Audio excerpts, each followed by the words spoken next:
महराज मलिक ने national conference को अपना सपोर्ट विड्रॉ कर दिया है। मेरे साथ एक्सक्लूसिव बातचीत करने के लिए इस समय फोन कॉल पे महराज मलिक है, जो एमएलए डोडा हैं। महराज साहब, बहुत बहुत शुक्रिया वक्त देने के लिए। मेरा सबसे पहला और अहम तरीन सवाल, आपने नेशनल कॉन्फ्रेंस को क्यों अपना सपोर्ट विड्रॉ किया? आखिरकार क्या ऐसी मजबूरी थी कि आपको अपना सपोर्ट विड्रॉ करना पड़ा? क्या ये आपका खुद अपना जाती फैसला था या ये फिर कोई मजबूरी थी? देखिए आमिर भाई, आपको पता होगा मैं आम आदमी पार्टी से जुड़ा हुआ आदमी हूँ। जी सर। मेरा सियासत में आना कोई हमारा खानदानी तो था नहीं जी। हम एक ऐसी सोच रखने वाले लोग हैं, हम बदलाव देखना चाहते थे। जम्मू कश्मीर हो या देश के अंदर बड़े पैमाने पे बदलाव देखना चाहते हैं। हम क्रांतिकारी लोग हैं। हम जुल्म को नहीं सह सकते हैं और जालिम को बर्दाश्त नहीं कर सकते हैं, और जो हो रहा है उसे देखकर अनदेखा नहीं कर सकते हैं। आपको याद होगा जब आंदोलन दिल्ली के अंदर हुआ, फिर एक पार्टी का जन्म होता है, अरविंद केजरीवाल चुनाव लड़ते हैं, आम आदमी पार्टी का वजूद होता है और 49 सरकार बनती है। सरकार में चीफ मिनिस्टर यूटी के अंदर अरविंद केजरीवाल बनता है। और जब 49 दिन बीत जाते हैं, जब वो देखते हैं कि जो मैंने वादे आवाम के साथ किए हैं मुझे पूरा नहीं करने देंगे, तो उसने 49 दिन की सरकार छोड़कर रिजाइन दे दिया, सरकार खत्म कर दी। अपने स्वास्थ्य के लिए नहीं उठे थे वो, क्योंकि उन्होंने वादे किए थे दिल्ली को बदलने के लिए। जब दिल्ली के बदलने के लिए उनकी सरकार नहीं थी तो उन्होंने सरकार छोड़ दी लोगों के लिए, क्योंकि वो आए थे लोगों के लिए और छोड़ी लोगों के लिए। वही बात मैं आपको बताना चाहूंगा। फिर जब दोबारा इलेक्शन हुए तो वहां पर सरकार बनी और 5 साल के अंदर वो सारी चीजें की तो दिल्ली के लोगों के साथ उन्होंने वादा किया था। ठीक, और ये मैं नहीं कह रहा हूं, ये पूरी दिल्ली जानती है, पूरा देश नहीं, पूरा दुनिया मानती है इस बात को। और वो अरविंद केजरीवाल जो शरीफ दिखने में है, जिसको राजनीति के साथ दूर दूर का वास्ता नहीं था। ठीक, और अब वही बात आती है 10 साल के बाद जम्मू कश्मीर के अंदर चुनाव होते हैं, एक बहुत बड़ा मैंडेट एनसी को मिलता है। और वही एनसी जो पहले कहती है कि हम यूटी में चीफ मिनिस्टर नहीं बनेंगे, फिर ले देकर बन जाते हैं। पता है यूटी है, कह रहे हैं कि हम स्टेट के लिए लड़ेंगे। मैं आपको एक बात बताना चाहूंगा, जम्मू कश्मीर की आवाम कायर नहीं है, जम्मू कश्मीर की आवाम मजबूर और लाचार नहीं है, लेकिन नेताओं ने हमें कमजोर बनाया है। जिन लोगों को हमने ताकत दी उन लोगों ने ताकत तो ले ली, लेकिन उस ताकत को नीलाम किया, बड़े बड़े जालिमों के सामने घुटने टेक दिए और हमारी आवाम को कमजोर साबित किया, जो हम नहीं है। जम्मू कश्मीर की आवाम कमजोर नहीं। महराज मलिक साहब, आपने सपोर्ट विड्रॉ इसलिए किया क्योंकि आपको लगता है हुकूमत काम नहीं कर पा रही है?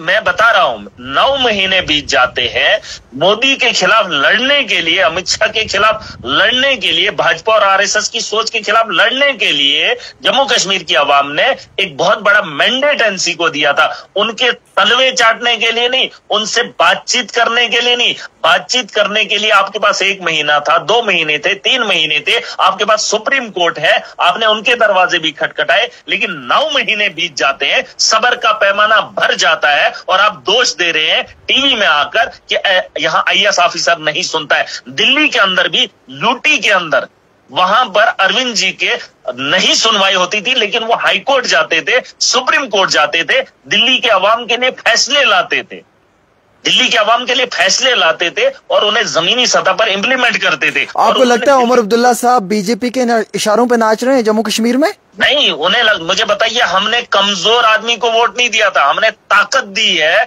हमें छीनना पड़ेगा, हमें लड़ना पड़ेगा। क्या आपको लगा किसी भी एंगल से 9 महीने कोई लड़ाई की बात हुई? कोई ये लगा आपको कि बीजेपी के खिलाफ विद्रोह करेंगे और सेंटर को मजबूर करेंगे? जो इन्होंने वादा किया था, हम स्टेट देंगे, स्टेट लाएंगे, हमें काम करने के लिए एलजी रुकावट ना बने। अरे दिल्ली के अंदर भी एलजी था, लेकिन दिल्ली में एलजी को रोका गया और आज ये एलजी ड्रामा कर रहा है कि मेरे पास पुलिस है, लॉ एंड ऑर्डर है, बाकी कुछ नहीं है। और वो लोग कह रहे हैं कि हमारे पास कुछ भी नहीं है। अरे किसके पास क्या है, कोई तो बता दो। बीजेपी भी जिम्मेदार है, एनसी भी जिम्मेदार है, जमीन पे काम हो ही नहीं रहा है। आप तो धोखा दे रहे हैं जम्मू कश्मीर की आवाम को, दोनों मिल बैठ के ड्रामा कर रहे हैं। हमें ये ड्रामा मंजूर नहीं है। अच्छा, आपने महराज जी आपने अपना सपोर्ट विड्रॉ किया। आपके एक शख्स के, एक एमएलए के सपोर्ट विड्रॉ करने से हुकूमत को क्या फर्क पड़ सकता है? और फर्क सुन लीजिए, मुझे फर्क पड़ता है। मैं गुनहगार नहीं बन सकता। अच्छा। मैं इस दलाली का हिस्सा नहीं बन सकता। मैं इस गुनाह का गवाह नहीं रह सकता। मैं इस गुनाह का गुनहगार नहीं बन सकता। अगर मैंने वादा किया है तो मैंने आवाम की बेहतरी के लिए बात की है। मैंने अपनी कॉन्स्टिट्यूंसी को बेहतर बनाने के लिए कहा था। मैं सरकार के साथ इसलिए खड़ा था कि सरकार में बैठकर अपनी कॉन्स्टिट्यूंसी में और इजाफा करूं। इजाफा क्या करूं, जो था वो भी नहीं आ रहा है। क्या 9 महीने में महराज मलिक साहब आपके काम भी हो रहे थे या कामों में रुकावट? काम हो रहे थे, कौन से काम हो रहे थे इनको बता दो। पुलिस से वास्ता नहीं, हमें लॉ एंड ऑर्डर की कोई प्रॉब्लम नहीं हमने बताई। हमारे मसले ये थे कि हमारा हॉस्टल बेहतर हो, या हॉस्टल के अंदर बेहतर नहीं कर पाए, ये तो यूनिफॉर्म तक नहीं लगवा पाए। ये तो एक आरबीआई फ्रॉड डॉक्यूमेंट्स बनने के बाद एक डॉक्टर बनती है, उसके खिलाफ कार्रवाई नहीं कर पाए। अरे ये लोग क्या कर सकते, सरकार में बैठकर ये कोई कार्रवाई नहीं कर सकते। एक मिनिस्टर अगर हो तो वो मिनिस्टर कार्रवाई नहीं कर सकती। मैं पूछना चाहता हूँ, यूनिफॉर्म नहीं लगवा सकते हैं ये गवर्नमेंट ऑफिशियल से, और ये बात कर रहे हैं। मेरे लोगों को परेशानी हो रही है, ये लोग अफसर को ड्यूटी नहीं दिला सकते। क्या आप इन मिनिस्टर से इत्तेफाक नहीं रखते हैं जो ये 4 मिनिस्टर्स बने? क्या आप इनके, क्या लगता है इत्तेफाक है? एक आदमी उनको आपको रिपोर्ट बनती है, आपकी एक कमेटी बैठती है कुछ साल पहले, और रिपोर्ट में ये लिखा जाता है कि इसका आरबीआई फेक है, इसकी डिग्री फेक है। और आज जब महराज सवाल उठाता है, मैं एमएलए हूँ, मजाक नहीं हूं, मैं गली का कोई एक आम नागरिक नहीं हूं, एक आम बंदा नहीं हूं जिसकी बात आप नहीं सुन रहे हो।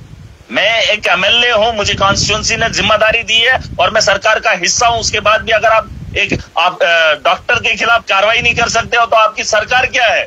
आप मुझे बता दीजिए। जिन लोगों को आपने अटैचमेंट नहीं कैंसिल करवा पाए, अपनी जगहों तक नहीं पहुंचा पाए, वो सरकार क्या कर पाएगी? अरे अच्छा, फिर ये सरकार का मकसद क्या है बनने का, मैं ये पूछ रहा हूँ आपसे। ये मुझे खुद नहीं पता। ये लोग कुछ नहीं, ये मेरे से गए गुजरे लोग हैं, चाहे वो भाजपा के हों, एनसी के हों। ये मिल बैठकर करना क्या चाहते हैं? अगर एलजी के पास पावर है, कम से कम जम्मू कश्मीर के आवाम के काम कीजिए। लड़ना किसके लिए? आप आपस में लड़ रहे हो और इसका खमियाजा कौन भुगत रहा है? पहले मुझे ये बात बता दीजिए। अगर एलजी और उमर अब्दुल्ला लड़ रहा है, सरकार लड़ रही है, नुकसान किसका हो रहा है जनाब? क्या आपको नहीं लगता जो मिनिस्टर्स बने वो इतने कैपेबल हैं कि वो काम कर पा रहे हैं जम्मू कश्मीर के अंदर? नहीं, कैपेबल क्या है? एक जगह मुझे बता दीजिए कोई कारनामा पेश आया हो। एक जगह मुझे बता दीजिए ना कुछ नया हुआ हो। अरे करप्शन रुकी नहीं है, ड्यूटियां ले नहीं पा रहे हैं, ट्रांसफर हो नहीं पा रही है किसी का। ओवरऑल आपको लगता है इस हुकूमत से कुछ भी बेहतर नहीं हो पा रहा है 9 महीने में? मुझे जम्मू कश्मीर की आवाम बता देना। देखिए, मैं उठा हूं लोगों के लिए, मुझे सरकार में बैठने का कोई शौक नहीं है। मुझे ये था कि मैं कुछ और इजाफा करूं, वो यहाँ उम्मीद है नहीं। यहाँ तो कुछ पुराना भी नहीं हो रहा है। और मैंने असेंबली के अंदर कुछ बातें बोली थी जब मैं भाजपा से सवाल करता था। मुझे लग रहा था कि एनसी के लोग सरकार में बैठकर हम लोग आगे कुछ करेंगे। 6 महीने खत्म हो जाते हैं, पहाड़ी इलाका है, बर्फीला इलाका है, अभी तक पैसा रिलीज भी नहीं आया है। सिर्फ तनख्वाह हमें अकाउंट में आई है, लोगों का पैसा रिलीज नहीं आया। काम कब होंगे? पैसा हर साल की तरह लैप्स हो जाएगा, सेविंग तो लगेगा ही नहीं। बिल्कुल, तो अपना पैसा लैप्स। महराज साहब, जब आपने सपोर्ट विड्रॉ किया तो क्या आपकी बात सीएम साहब से हुई थी या किसी बड़े ऑफिस? मैंने कोशिश की थी उनसे बात करने की, लेकिन उनसे बात नहीं हो पाई, वो दिल्ली गए थे। हाँ। मुझे अब ये बातें नहीं करनी है। मैं कॉन्स्टिट्यूंसी को रिप्रेजेंट करता हूँ, मेरे अपने लोग हैं, मेरे लोगों को फायदा नहीं। आपने सर किसी से सलाह मशवरा किया था? ये आपकी जाती फैसला था? नहीं लेने, मैं जीत कर आया हूं। मैंने लोगों से वादे किए थे। मैं जब लोगों के वादे पूरे नहीं कर पा रहा हूं, मुझे सलाह नहीं लेनी है और मैं इतना बर्दाश्त नहीं कर सकता हूं। मैंने अपनी सरकार में बैठे अरविंद जी को मैंने देखा था, 49 दिन में सरकार छोड़ दी थी। अरे मैं तो समर्थन छोड़ रहा हूँ। अरे आपको क्या लगता है सर, आगे आपके लिए क्या सरकार के सपोर्ट के बिना आपको लगता है आगे आप काम इजिली कर सकते हैं? अरे मैं सरकार के बिना क्या, आप मुझे बता दीजिए। देश के अंदर आईन है, इस देश का मुस्तकबिल हमारे कांधों पर है। आवाम की जिम्मेदारी, आवाम के लिए ब्यूरोक्रेसी है, आवाम के लिए सरकारें हैं। आवाम को रौंदने के लिए सरकारें नहीं होती है, आवाम को रौंदने के लिए एडमिनिस्ट्रेशन नहीं होती है। एडमिनिस्ट्रेशन को उनको बताया है, एक कानून बना है कि एक एडमिनिस्ट्रेटर को क्या काम करना है, लोगों की बेहतरी के लिए। लोगों की बेहतरी के लिए होगा तो मुल्क बेहतर बनेगा, यहाँ दबाने के लिए नहीं। जो ब्यूरोक्रेट मजलूम को दबाने की कोशिश करेगा, किसी के गरीब का हक छीनने की कोशिश करेगा, महराज और उसकी आवाम मिलकर पूरी ताकत के साथ खड़ी हो जाएगी और आप देखेंगे। महराज साहब सुन लीजिए, हमारे टैक्स के पैसे की तनख्वाह लेते हैं और ब्यूरोक्रेट काम, यही सरकार का मकसद होता है कि ब्यूरोक्रेट से काम कराया जाए। सरकार यही होती है, इसीलिए होती है कि सरकार चलाए, लेकिन यहाँ मजबूरी है अब लोग सरकार को चलाएं, लोग ब्यूरोक्रेसी को चलाएं। अब यहाँ पे तर्ज उल्टा हो रहा है क्योंकि यहाँ पे कोई किसी को मानने वाला नहीं। महराज साहब मेरा ये सवाल है, आपको इस समय 5000 लोग लाइव देख रहे हैं मेरे इस प्रोग्राम में। महराज साहब, क्या अब आप आइंदा नेशनल कॉन्फ्रेंस की हुकूमत को कभी अपना सपोर्ट नहीं देंगे या फिर किसी और जमात को देने का इरादा कर लिया है या इरादा है? मैं किसी को सपोर्ट, देखिए मैं इसलिए दिया था क्योंकि मुझे लगा था एक बहुत बड़े लोग, उन्हें 42 सीटें थी, 42 सीटों पे बहुत सारे लाखों लोगों ने वोट दिया था। मैंने सोचा था इतनी आवाम ने सही फैसला किया होगा, मैं भी उसी के साथ चलूं, ठीक है। और जब मैंने देखा कि ये लोग कुछ नहीं कर सकते हैं तो मैंने अपना पासा पलट दिया। मैंने कहा मैं इस गुनाह में शामिल नहीं हो सकता हूँ। मेरी वजह से सरकार नहीं टूट सकती है, लेकिन इतना है कि मैं इसका हिस्सा भी नहीं बन सकता हूँ। मैं इतने लाखों करोड़ों लोगों के जज्बात के साथ नहीं खेल सकता हूँ। मैं दिल्ली को देखता हूँ, हमने यूटी के अंदर बदलाव लाया, लेकिन इन्होंने 9 महीने तक मुंह नहीं खोला। हमने 49 दिन में लोगों के लिए सत्ता छोड़ दी थी, कुर्बान की थी। हमने 10 साल लड़ाई लड़कर दिल्ली को खूबसूरत बनाया और ये लोग 9 महीने में मुंह भी नहीं खोल पाए। और ये पल्लू झाड़ रहे और कह रहे थे कि केजरीवाल की तरह हमने सेंटर से नहीं लड़ना है। अगर आपको मोदी से नहीं लड़ना है तो मोदी के साथ मिलकर जम्मू कश्मीर के अंदर सरकार चलाइए, जैसे पीडीपी ने इनके साथ मिलकर सरकार चलाई थी। हम झुकने वाले नहीं है। अरविंद केजरीवाल वो शख्स है जो मोदी की तानाशाही से नहीं डरा, झेल गया, लेकिन गुलामी कबूल नहीं की थी। और जम्मू कश्मीर की आवाम इतनी कायल नहीं थी जितनी इन लोगों ने दिखाई है।